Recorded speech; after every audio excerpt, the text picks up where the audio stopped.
Your sister's housewarming party was really lovely, my mom said, smiling over her plate. Then she looked directly at me. So, when are you going to catch up? Something fractured in that quiet restaurant. Years of comparison pressed into my chest all at once. My sister paused mid-sip. My stepfather finally lifted his eyes from his phone. Even the waiter lingered nearby. I didn't feel angry. I felt clear. I placed my fork down, met my mother's gaze, and answered her calmly. No excuses, no explanations. What I said next wasn't loud. It wasn't cruel, but it altered the way my family looked at me forever. My name is Diana. I'm 33 now. And for most of my life, I was the daughter who needed more time to catch up, more time to sort things out, more time to become someone worth bragging about. On paper, my family looked fine. A comfortable house, holiday dinners that made it onto social media, a mother who loved to talk about family values. But inside those walls, there was always a quiet hierarchy, and I learned my place early. My sister Jessica was 2 years older and effortlessly impressive. Good grades without trying, friends everywhere, teachers adored her. My mom spoke about her like she was proof of something she'd done right. I was the quieter one, the kid who read in her room, the one whose achievements were mentioned briefly, if at all. After my parents split, my mom remarried. Dave moved in with his easy opinions and his gift for staying neutral, which really meant staying silent. He never created the favoritism, but he never stopped it either. At dinner, Jessica's stories had space. Mine got nods. I worked my way through school on my own. Took jobs I didn't love so I could afford the life I wanted later. I didn't announce my plans. I'd learned that if you spoke too soon, someone would decide you weren't there yet. By the time I met David, I was already tired of proving myself. He was calm in a way that felt unfamiliar. He listened without correcting me. He never asked when I'd get there because to him I already had. We built a life that made sense to us. A home that felt warm instead of impressive. Quiet mornings, dinners without commentary. When we bought our house, it wasn't big. It had character. Light through the windows in the afternoon. A kitchen that smelled like coffee and fresh bread. On weekends, we hosted a housewarming with friends who genuinely showed up for us. People who knew my name without needing context. I didn't invite my family, not to punish them, not to make a statement. I just wanted one thing in my life that didn't feel like an audition. Of course, they noticed eventually. And when they did, the question started soft at first, curious, then sharper. Because in my family, success was only real if everyone could see it. And I was about to learn how uncomfortable people become when you stop asking for permission. At first, the questions came disguised as curiosity. So where exactly did you end up buying? My mom asked one afternoon, her tone light, almost playful. Oh, that area, she added quickly, like she was filling in a blank I hadn't asked for. I kept my answers short. The city, a quiet neighborhood, nothing fancy. The more neutral I stayed, the more uncomfortable she appeared. Jessica took a different approach. She texted late at night asking for photos, asking about the kitchen, the yard, whether we planned to renovate. Every question felt like a measuring tape stretched out just long enough to see where I landed compared to her. A few weeks later, the real reason surfaced. We ran into Mike at a grocery store near our place. He looked tired in a way that had nothing to do with a long day.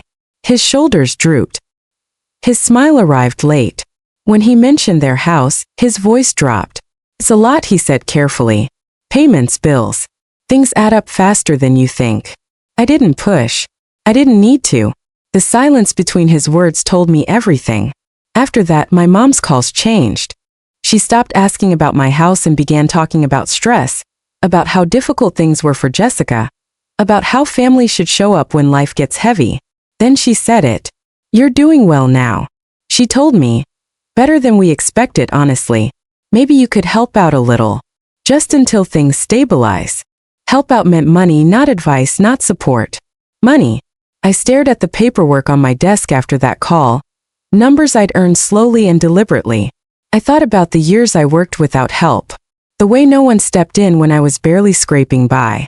The way success suddenly made me useful. When I said no, the air changed. My mom didn't argue at first. She sounded hurt, disappointed, like I'd failed some invisible test. Dave sent a message about responsibility. Jessica went silent, then resurfaced with a single line. I didn't think you'd be like this. That's when the invitations stopped. No more casual dinners, no birthdays, no updates unless they arrived wrapped in guilt. I was outside the circle again. Only this time it wasn't because I hadn't done enough. It was because I wouldn't fix what I hadn't broken. One night, sitting on the couch with David, I finally said it out loud. I think they only want me around when I'm useful. He didn't rush to reassure me. He just nodded. Then the question is, he said gently, how much access are you willing to give people who don't actually see you? I didn't answer right away. But something had already shifted. For the first time, I wasn't asking how to earn my place. I was wondering what would happen if I stopped trying altogether. The silence from my family didn't explode all at once. It thinned first. Texts stopped coming. Group chats went quiet. I'd see photos later posted by someone else, proof that dinners and birthdays were still happening. Just not with me.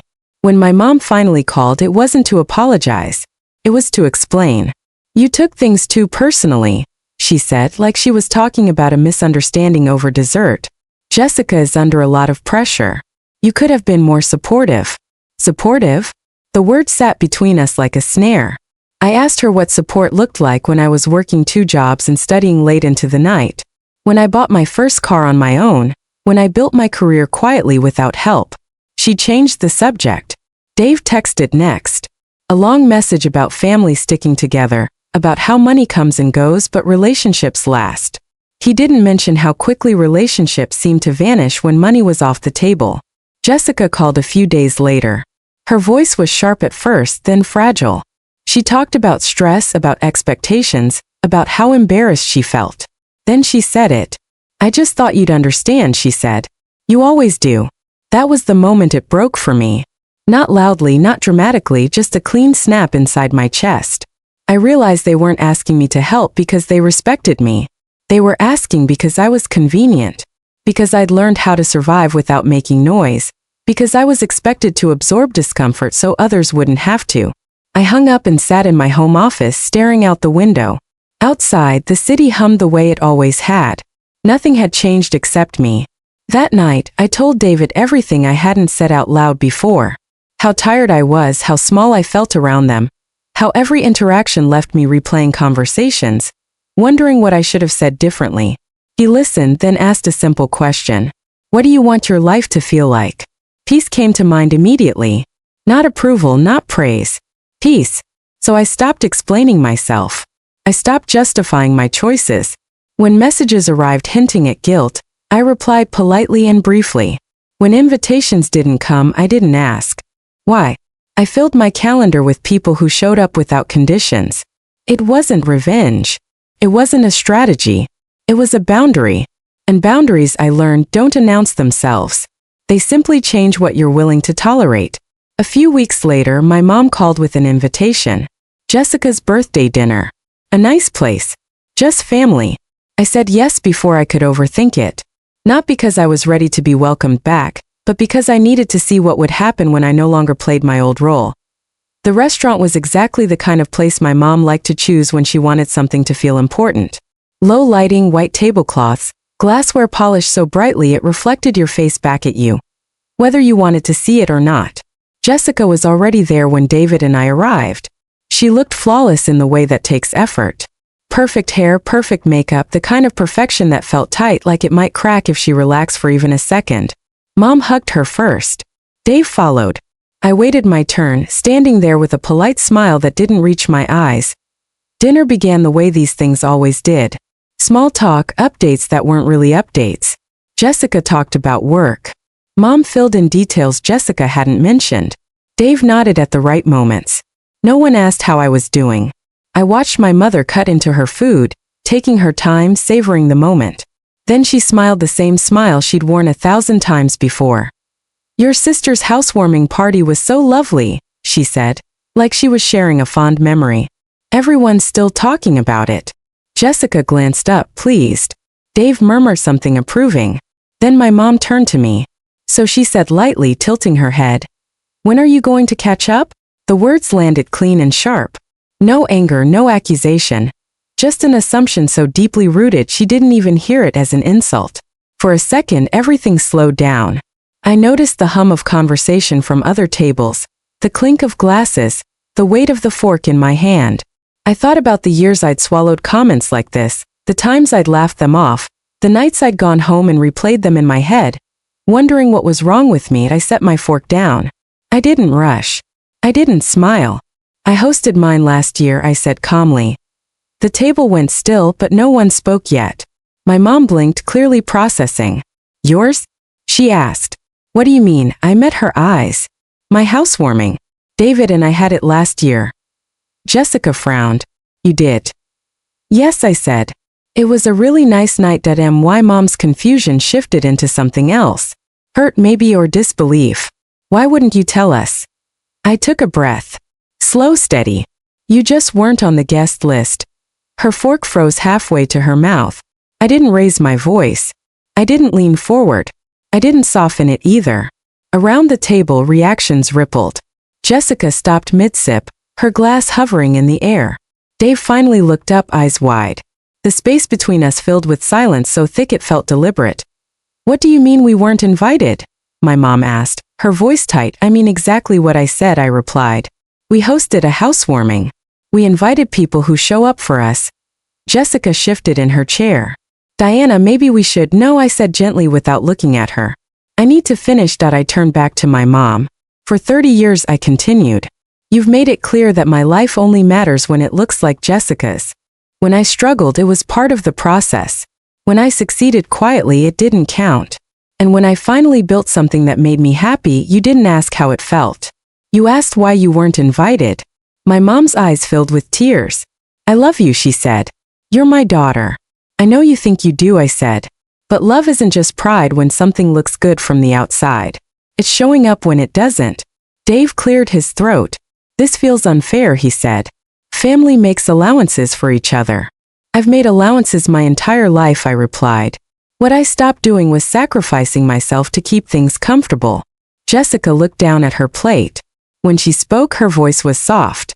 I didn't realize you felt this way. I believed her. That didn't change anything. I'm not blaming you, I said. We were kids. You accepted the love that was offered. I would have too. But we're adults now, and I'm done pretending this dynamic is healthy. My mom shook her head. You could have told us. I did, I said, just not with words. I told you by building a life that doesn't revolve around your approval. The silence stretched. Somewhere nearby, someone laughed. Life kept moving around us. I stood, reaching for my wallet. I'm not angry, I said, placing cash on the table. I'm just done apologizing for who I am. I turned to Jessica. Happy birthday. I truly hope you find what you're looking for. Then I walked away. I didn't look back to see if my mom was crying or if Dave was talking or if Jessica had finally lifted her glass. I already knew what I'd see. A family shocked not by my words but by the fact that I finally meant them. The fallout didn't come all at once. It arrived in pieces. A few days passed with no calls, no messages. The silence felt different this time.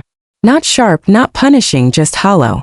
And for the first time, that emptiness didn't frighten me. Jessica was the first to surface. Not to argue, not to accuse, just a short message saying she needed space. I gave it to her. I'd learned that distance can be a kind of mercy. Over the next few months, things shifted in quiet ways. Jessica downsized. The big house faded from her life, replaced by something smaller and easier to manage. Her social posts changed too. Fewer polished moments, more ordinary ones. Books, walks, a dog she adopted that seemed endlessly grateful just to be there. My mom tried to reach out once, a careful message, no apology, just an opening. I didn't rush to fill it. David and I returned to our routines. Morning coffee in the kitchen. Evenings that ended without tension. Friends who laughed easily and stayed too long. Our home felt lighter, like it had been waiting for me to stop carrying old weight through the door. I didn't feel victorious. I didn't feel guilty either. What I felt was steady. Sometimes I still think about that night at the restaurant, about the fork suspended in midair, about the silence that followed. That silence didn't break my family. It showed me exactly where I stood when I finally chose myself. For a long time I thought love meant trying harder, being quieter, proving I deserved a seat at the table. I was wrong. Love doesn't ask you to disappear so others can feel comfortable.